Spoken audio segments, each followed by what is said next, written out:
우리 시간에 오신 여러분들 위해 하나님의 한량없는 은혜가 넘치기를 주님의 이름으로 축원합니다. 우리 앞뒤 좌우에 있는 분들 따뜻한 사랑의 마음으로 인사를 나눕니다. 주님의 이름으로 사랑하고 축복합니다.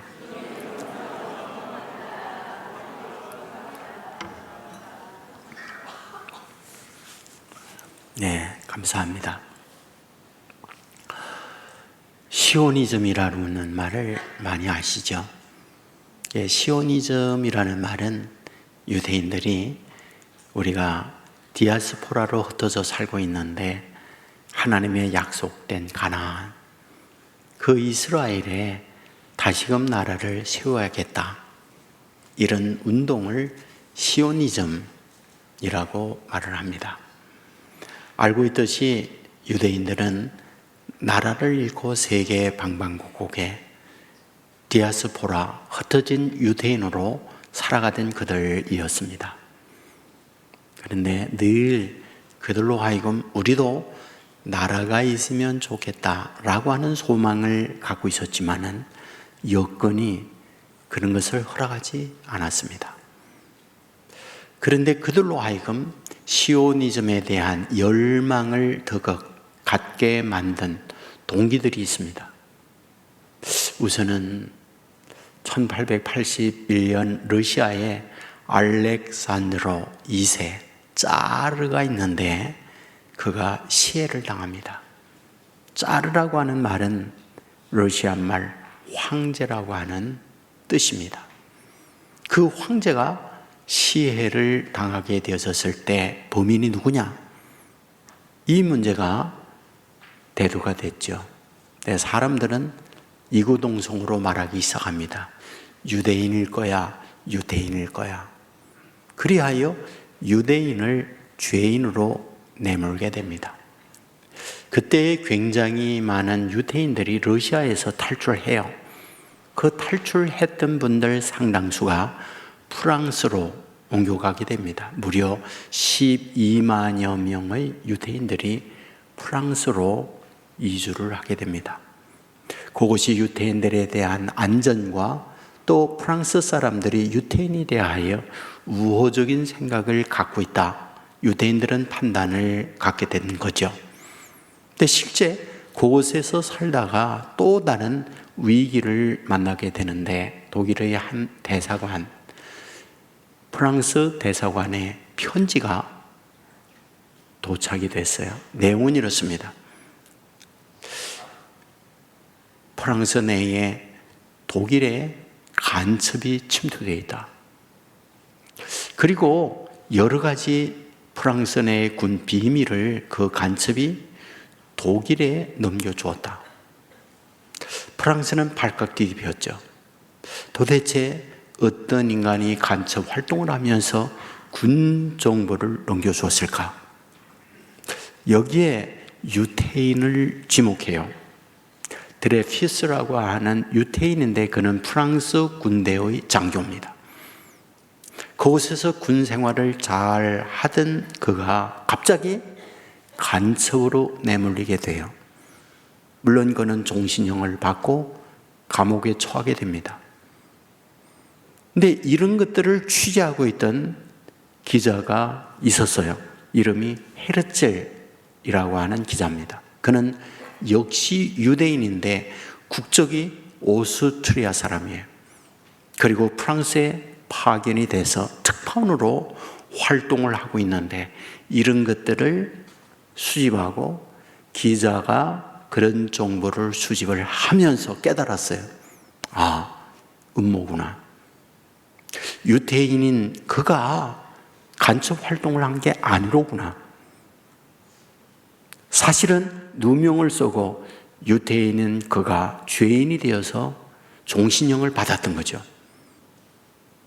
여러분, 여기에서 유대인들은 분노하죠. 그리고 나라 없는 서름으로 우리가 살 수가 없구나. 그리하여 이 기자가 유대인 국가라고 하는 책을 씁니다. 앞으로 유대인들이 이 지상에서 생존하려면 나라를 갖고 있지 않으면 결코 우리의 미래는 보장할 수 없다. 그리하여 여기에서 나라를 얻어야 된다 운동이 일어난 것이 시오니즘이라고 하는 운동이었다, 이런 말이 되는 거죠. 근데 여기에 결정적 역할을 한 사람이 있어요. 로스차일드가입니다. 이 로스차일드가는 유태인이면서 당시 유럽의 최고 억만장자의 부자였습니다. 형제들이 다 같이 부자입니다. 이들에게 찾아가 말합니다. 우리가 나라를 세워야 하는데 당신이 돈을 대시오. 이 말에 로스차일드가는 돈을 대기 시작합니다. 그 돈을 가지고 가서 팔레스타인 땅을 사기 시작했어요. 땅 산 곳에 유태인을 한 가정, 두 가정 이주시키기 시작했어요. 그리고 그 땅이 확장이 되어지면서 유태인들이 모여 살고 있는 동네를 키부츠라고 불렀어요. 키부츠라는 말은 집단 농장이에요. 유태인들이 함께 모여서 안전 방어를 하고, 당시 아랍인들, 팔레스타인 사람들이 공격해 올 때마다 그것을 방어하면서 지키기 시작했고, 땅이 확장이 되어지면서 오늘의 이스라엘이 건국됐다, 이런 얘기입니다. 자, 그런데 이 유태인들이 이와 같이 이스라엘을 건국하는 과정에 있어서 정신적, 어떤 유대인들로 하여금 하나의 통합적 철학을 갖게 한 근거가 있어요. 시오니즘의 근거, 그게 바로 구약의 성경이었어요. 그 구약 성경에 이와 같이 시오니즘의 근거를 준 말씀 중에 하나가 오늘 함께 읽은 시편 102편이에요. 이 시편 102편은 다른 성경에 비하여 유독 시온을 많이 언급해요.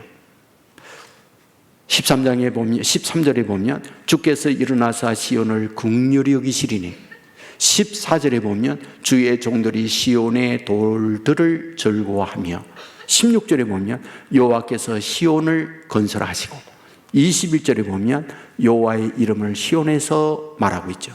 시온을 거듭해요. 자, 그렇다면 이 시온은 뭘 말하고 있는 걸까? 땅 이름이에요.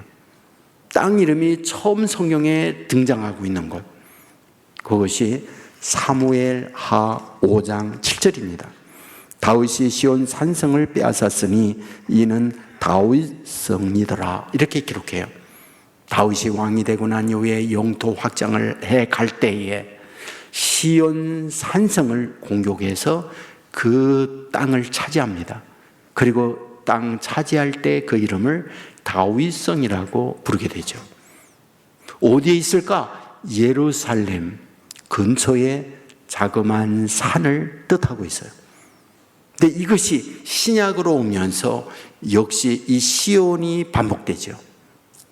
히브리서 12장 22절에 보면 너희가 이른 곳은 시온산과 살아계신 하나님의 도성인 예루살렘과 살아계신 하나님의 도성 예루살렘과 시온성을 같은 의미로 사용하고 있다, 이런 말이 되는 거죠. 그리고 우리가 찬송을 부를 때도 시온성과 같은 교회, 시온의 영광이 밝아오니, 이 시온의 찬양을 하고 있는 것을 봅니다. 그렇다면 이 시온은 어떤 의미일까? 하나님의 요새, 이런 뜻을 갖고 있습니다. 하나님이 지키는 산성, 이런 뜻을 갖고 있습니다. 자, 그렇다면 오늘 본문에서 시온이라고 반복할 때 시인은 어떤 의미를 가지고 시온을 반복하여 말하고 있는 걸까? 우리가 말씀의 내용을 보면 시온을 그리워하고 있구나라는 거죠. 21절 이하에 보면 여호와의 이름을 시온에서 그 영예를 예루살렘에서 선포하게 하려 하심이라. 그때에 민족들과 나라들이 함께 모여 여호와를 섬기리로다. 지금 시온에 사람들이 모여서 하나님을 섬기고 하나님을 찬양한다라고 말해요. 그러면 언제냐? 본문은 말하죠. 그때에, 이렇게 말하죠. 그럼 여기서 말하는 그 때란 언제를 말할까? 이미 지나간 때를 말하고 있잖아요. 아직 오지 않았지만 앞으로 올 때를 말하고 있습니다. 이것은 희망이죠. 현재는 아니죠. 근데 미래 그때에 우리가 함께 모여서 시온에서 하나님을 찬양하고 하나님을 높인다라고 말씀하고 있어요. 그렇다면 무엇일까요? 이 시인이 현재 시온 산에 있어 시온에서 이런 노래를 짓고 있는 게 아니다. 시온 밖에서 시온을 그리워하면서 그때가 되면 우리가 시온에 모여서 하나님을 높이며 하나님을 찬양한다라고 말하고 있어요. 그러면 현재 시온이 안 있는 이 시인은 어디에 있단 말일까요? 학자들은 말하죠. 그것이 바벨론이었다라고 말이죠. 바벨론에서 포로 생활을 하면서 그들은 이 시온 산성을 그리워하고 그때가 되면 우리 모두가 그곳에 가서 하나님을 섬기며 하나님을 노래한다라고 말하고 있던 거죠. 자, 그러면 지금 바벨론에서 유다인들이 시온을 그리워하면서 이 시를 쓰고 있을 때 그들이 처한 현실, 바벨론에서 유다인들이 겪고 있는 상황, 어떤 것일까요? 오늘 시의 표제, 시의 제목을 이렇게 말하고 있죠. 고난당한 자가 마음이 상하여 그의 근심을 여호와 앞에 토로하는 기도입니다. 어떤 상황에서 고난당하고 마음이 상할 때 그 마음의 아픔을 하나님께 토로하고 있는 기도다, 이렇게 말했어요. 그렇다면 그가 마음이 상합니다. 현재 어려움을 겪고 있습니다. 그 마음이 상한 어려움의 상태는 어떤 것일까? 그것이 함께 읽은 본문이에요. 2절 말씀해 보면 나의 괴로운 날에 주의 얼굴을 내게 숨기지 마소서, 괴롭다는 거예요. 3절에 보면 내 날이 연기같이 소멸하며 내 뼈가 숯같이 탔다 말해요. 자기의 뼈가 숯같이 탄 상태다. 4절 말씀에 보면 내가 음식 먹기도 잊었으므로 내 마음이 풀같이 시들고 말라버렸사오며, 마음이 풀같이 메마른, 그리하여 음식 먹는 것도 잊은 상태가 되어졌다. 5절 말씀에 보면 나의 탄식 소리로 말미암아 나의 살이 뼈에 붙었다. 얼마나 절절한 상황인지 살과 뼈가 피골이 상접한 상황에 놓여 있다. 6절에 보면 나는 광야의 올빼미 같고 황폐한 곳에 부엉이 같이 되었사오며 광야 황폐한 땅에 올빼미와 부엉이 같이 되었다. 7절 말씀에 보면 내가 밤을 새우리니 지붕 위의 외로운 참새 같으니이다. 외로이 누구도 없는 지붕 위에서 홀로 있는 참새 같다. 8절 말씀에 보면 내 원수들이 종일 나를 비방하며 내게 대항하여 미칠 듯이 날뛰는 자들의 나를 가리켜 맹세하나이다. 미친 자들이 날뛰면서 나를 비방하고 나를 죽이려고 공격한다. 9절 말씀에 보면 나는 재를 양식같이 먹으며 나는 눈물 섞인 물을 마셨나이다. 재에 돌이 들어간 것을 먹고 눈물 섞인 물을 마시며 지내고 있다. 11절에 보면 내 날이 기울이는 그림자 같고 내가 풀의 시들어진 같으니이다.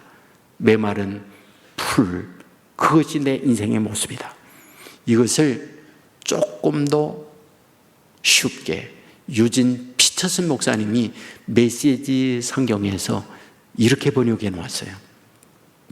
야윌대로 야인 이무, 온몸이 불뜨기 같습니다. 건강한 때의 모습은 찾아볼 수 없고 불치병으로 급한 죽은 목숨이 되었습니다. 이를 악무로 턱이 아프고 뼈와 가죽만 남았습니다. 나는 사망의 말똥가리처럼 폐허의 까마귀처럼 되었습니다. 도랑에 빠진 참새처럼 잠 못 이루고 처량하게 주절거립니다. 온종일 내 원수들이 나를 비웃고 주변 사람들은 저주를 쏟아냅니다. 저들이 가져오는 음식은 재를 섞은 볶음밥, 내가 마시는 물은 내 눈물샘에서 길어 올린 것입니다. 나에게 아무것도 남아있지 않습니다.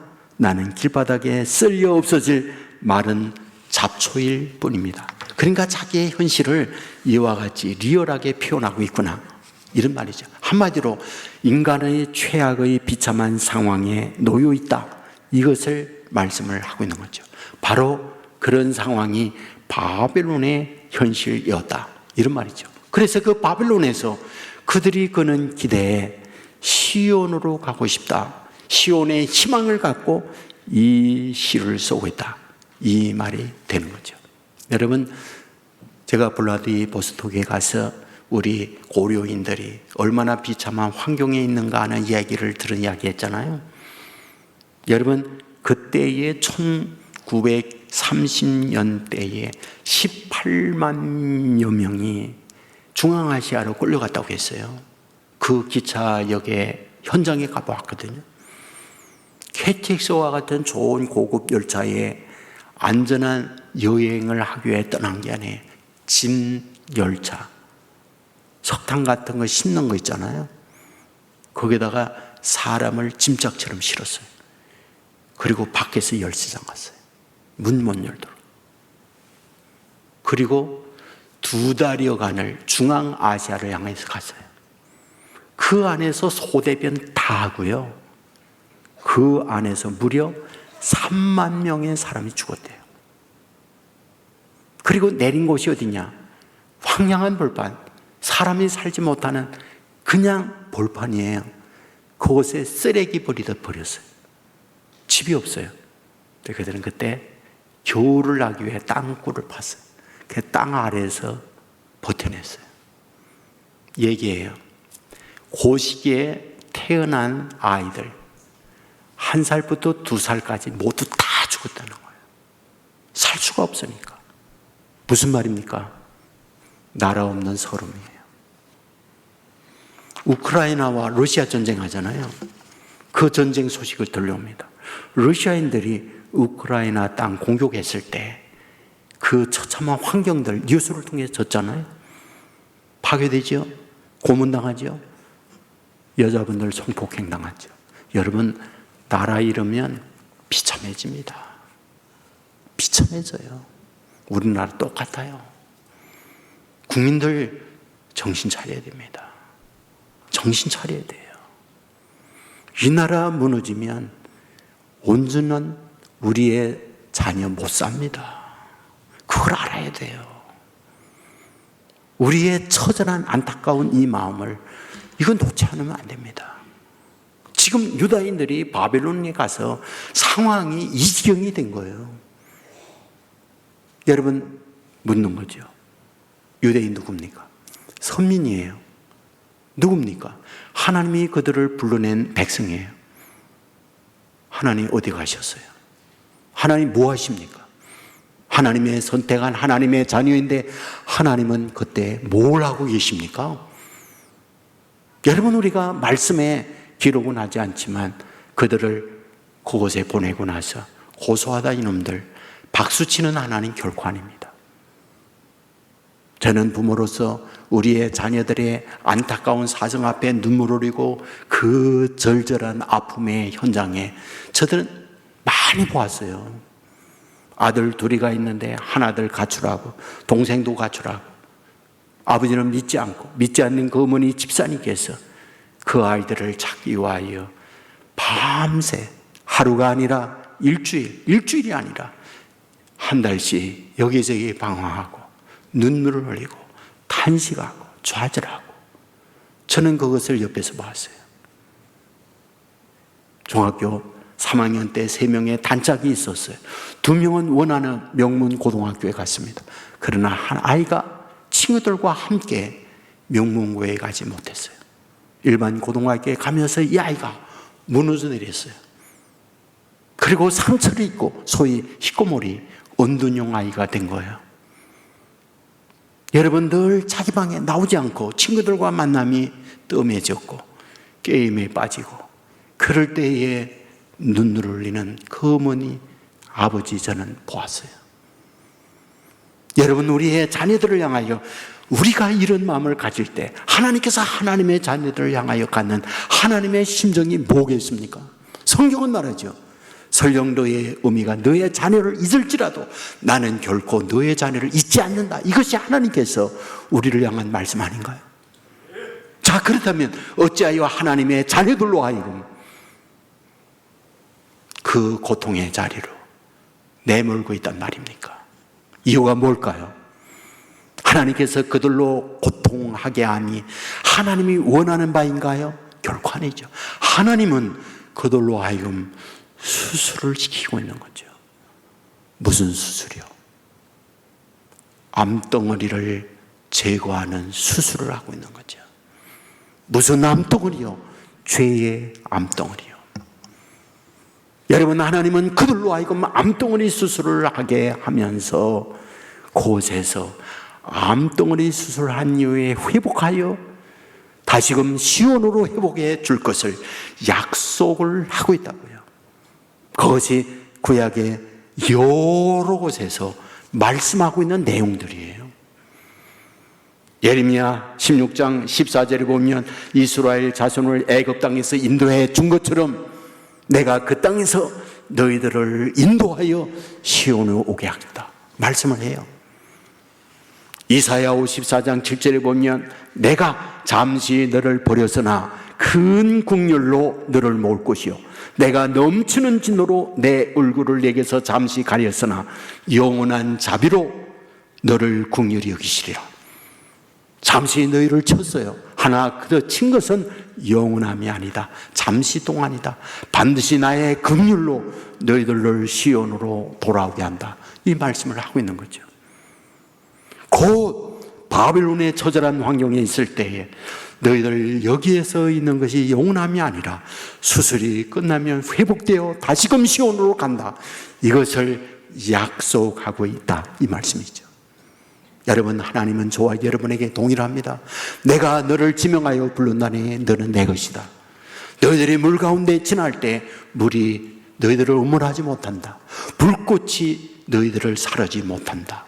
이것이 저와 여러분을 향한 약속의 말씀인 거죠. 그런데 문제가 있는 거죠. 오늘 이와 같이 하나님의 신령한 은혜의 약속의 말씀이 있지만 우리의 삶의 현장인 거죠. 현재 겪고 있는 삶의 상황들 말이에요. 그것이 전혀 희망이 보이지 않는 이것으로 내 인생이 끝날 것 같은 처절한 상황에 놓여일 때가 너무 많이 있다는 거죠. 예수님께서 제자들을 불렀어요. 그리고 말씀하죠. 내가 너희들과 함께 하겠다. 그리고 예수님께서 제자들에게 물어봤어요. 너희들은 나를 누구라고 하느냐? 저는 그리스도시요 살아계신 하나님의 아들입니다. 성경에서 약속했던 메시아, 그분이 당신입니다. 이런 순한 고백을 합니다. 여러분, 그런데 주님께서 붙들리고 매질당하고 무참하게 거기에 한 번 대항도 못해요. 발가벗기고 침을 뱉고 매질을 하는데 그 전에 그 엄청난 능력을 행하셨던 능력은 어디로 갔단 말입니까? 난치병 환자를 고칩니다. 풍랑이는 바다 잔잔하게 합니다. 물이 포도주게 하는 기적을 행했던 그분, 그 놀라운 권세 어디 갔단 말입니까? 전혀 그런 능력 없는 바보처럼 무참하게 짓밟힐 때 그 현장 앞에서 그들은 무엇입니까? 사기당했구나, 잘못 잡았구나, 메시아가 아니구나. 그래야 주님을 부인하고 도망자가 되고 마는 걸 우리는 성경을 통하여 보게 되지 않습니까? 맞습니다. 하나님의 놀라운 약속이 있지만 저와 여러분의 삶의 현장이 우리의 기대와 다른 일이 벌어지게 될 때 그때 여전히 믿습니다. 여전히 나의 메시아요 나의 하나님입니다. 흔들림이 없는 신앙으로 간다. 생각보다 쉽지 않은 거죠. 우리는 사무엘상 16장에 보면 하나님이 사무엘에게 하는 말이 있어요. 내가 사울을 세워 왕으로 세운 거 후회한다.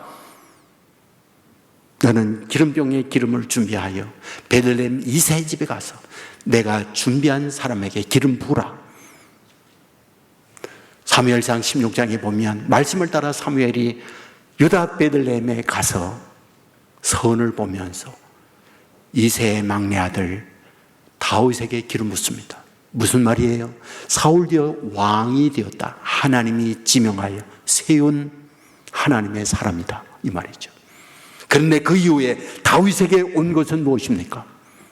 사울로 하여금 생명의 위협, 그리하여 도망자, 그리하여 집 없는 맹수가 들끓는 들판에 동굴에서 추위에 떨고 더위에 고통하며 지내야 하는 거죠.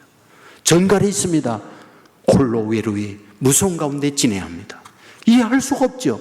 하나님이 기름 부어 세워놓고 하나님께서 그에게 준 것은 어디에도 하나님이 함께하고 어디에도 하나님의 축복이라고 말할 수 없는 처절한 환경으로 내몰고 있기 때문에 그런 거죠. 오늘 저와 여러분의 현실은 어떠신가요? 예수를 믿는다는 말은 수많은 사람들 중에 천에 하나 만에 하나 구별하여 하나님이 부름바 되었다는 증거예요. 주님을 영접하는 자 하나님의 자녀가 되는 권세를 주었다고 성경은 약속해요. 그들을 향하여 임마누엘, 세상 끝날까지 내가 동행한다고 말씀하고 있어요. 동행하는 하나님으로 인하여 풍랑이는 마다를 잔잔케 만들어요. 태산을 평지가 되게 만들어요. 그런데 태산 앞에 평지가 되는커녕 더 큰 무거운 짐지고 헐떡거리는 현실을 만날 때 있다는 거죠. 풍랑이는 인생의 바다에서 잔잔함이 아니라 그 풍랑은 더 거세지는 현실에 놓여 있는 사람이 있다는 거죠. 봄날은 가버리고 그 매서운 한파가 몰아치는 인생의 겨울 앞에서 동사할 수 있는 상황을 만나는 상황을 내몰 수 있다는 거죠. 바로 이런 현실이 오늘 본문에 등장하고 있는 바빌론에 포로된 유다인의 현실이었다는 거죠. 바로 이런 현실에서 하나님께서 원하고 있는 것이 있다면 그것이 무엇일까요? 하나님의 약속이 있지만 약속이 이루어지는 현실은 그것과 거리감 없는 나의 삶의 현장을 만나고 있을 때 그 어려움을 이겨내는 에너지, 이겨내는 하나님의 비법이 뭐냐는 거죠. 그걸 보면은 기도라고 말하는 거죠. 표제가 말하고 있죠. 여호와 앞에 나의 아픔을 토로하는 기도다. 1절에도 보면 여호와여 내 기도를 들으시고 나의 부르짖음을 주께 상달하게 하소서. 2절에 내가 부르짖는 날에 속히 응답하소서. 17절에 여호와께서 빈궁한 자의 기도를 돌아보시며 20절에 이는 갇힌 자의 탄식을 들으시며 하나같이 기도의 내용을 담고 있는 것을 보게 됩니다. 여러분, 이런 처절한 환경에 기도를 우리에게 부탁하는 이유가 무엇입니까? 기도는 하나님의 능력을 나에게로 가져오게 하는 전선줄과 같은 거예요.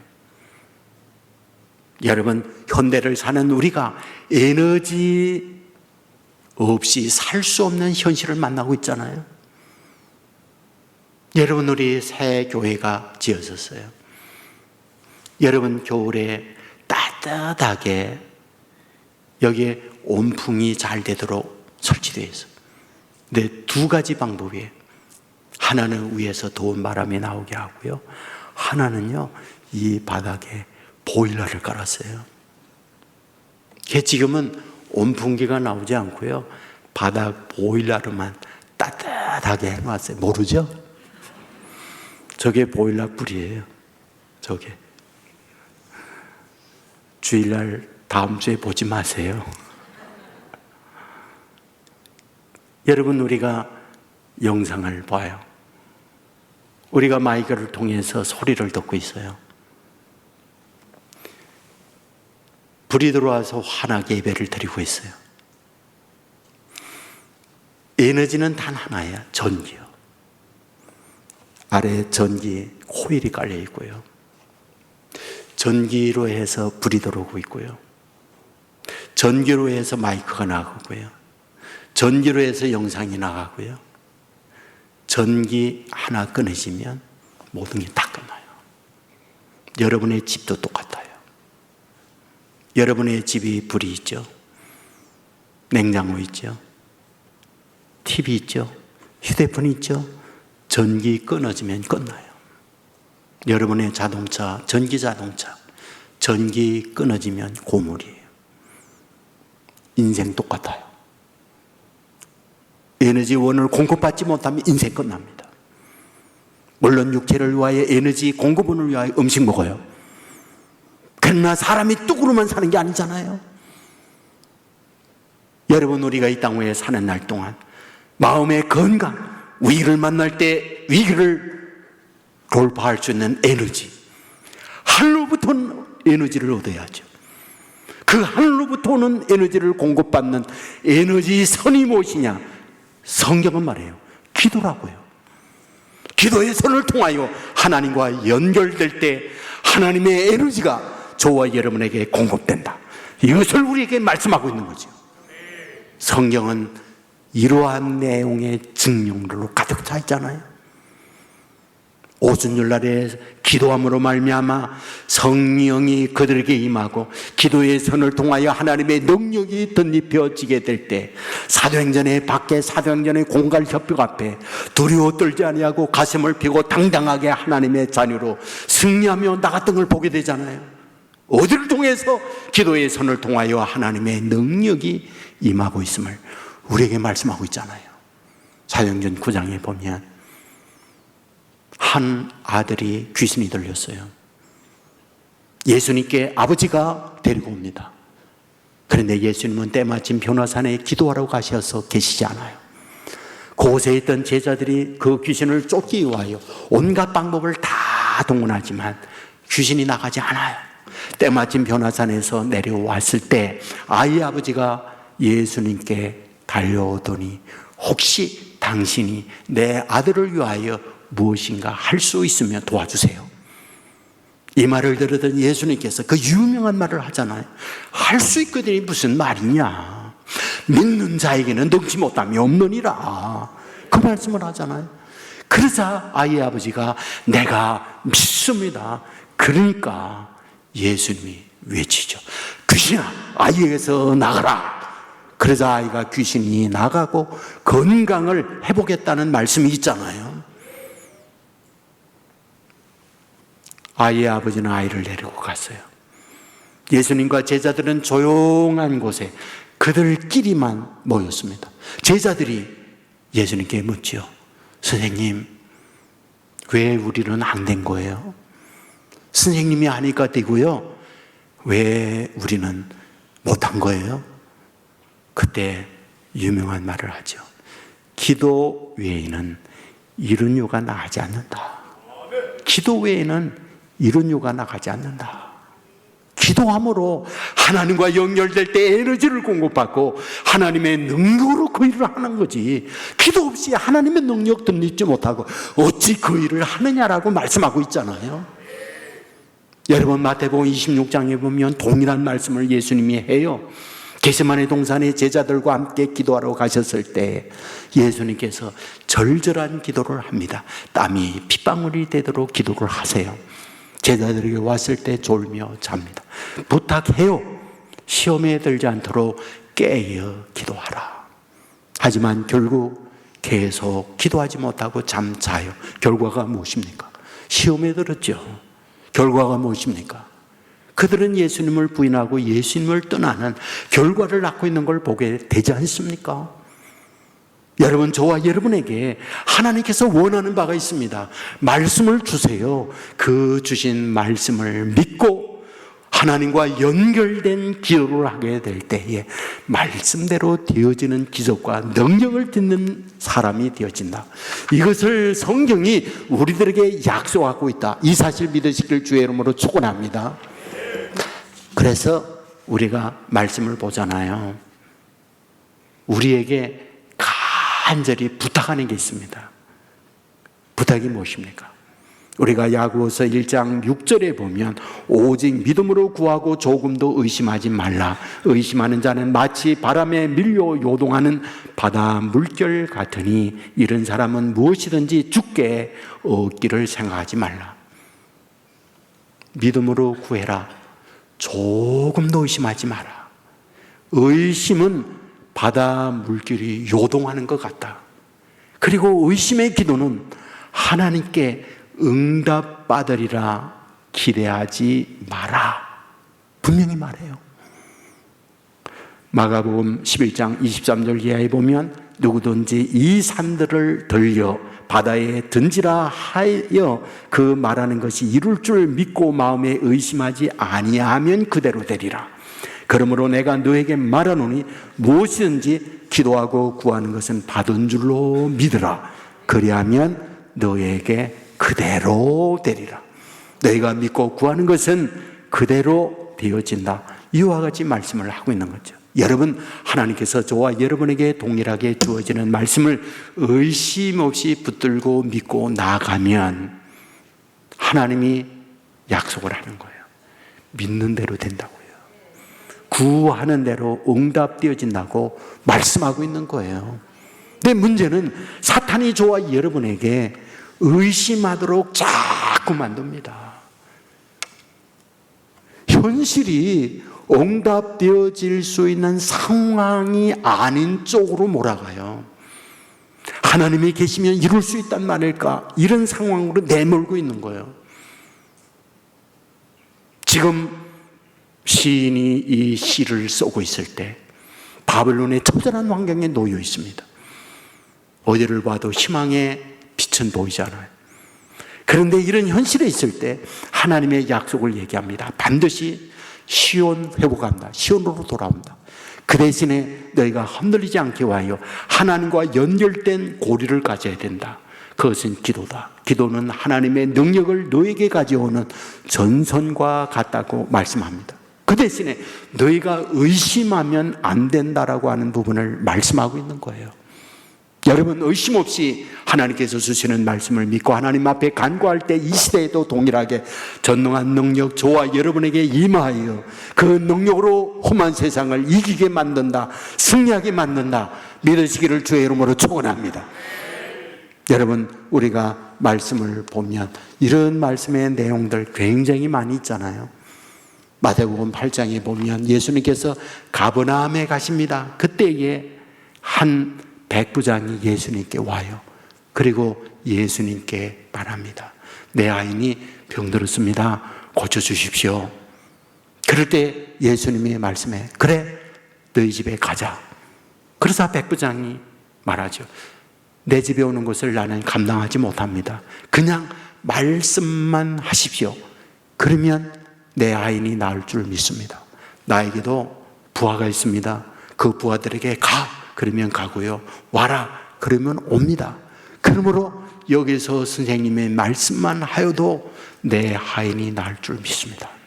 여러분, 이 말을 들을 때 예수님께서 뭐라고 말씀을 하셨습니까? 내가 지금까지 이스라엘 온 곳을 다니면서 너 같은 사람 처음 만났다. 너같이 이런 믿음이 있는 사람 처음 봤다. 그리고 하는 말, 내 믿음대로 될지어다 그러잖아요. 즉시 하인의 중풍병이 고침받고 일어나 뛰는 역사가 나타나게 되었다고 말씀하잖아요. 뭡니까? 의심 없이 믿으면 이런 기적, 이런 능 될 것이라는 거예요.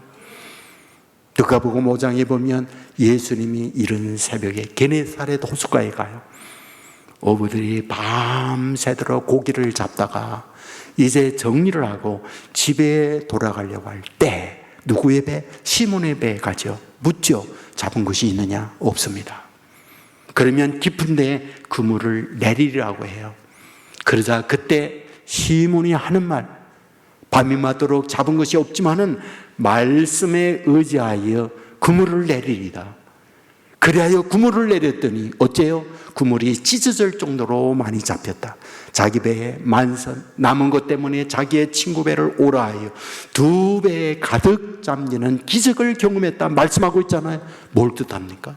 말씀에 의하여 행동했더니 말씀이 그런 능력을 갖도록 만들고 있다. 이 말씀을 하고 있잖아요.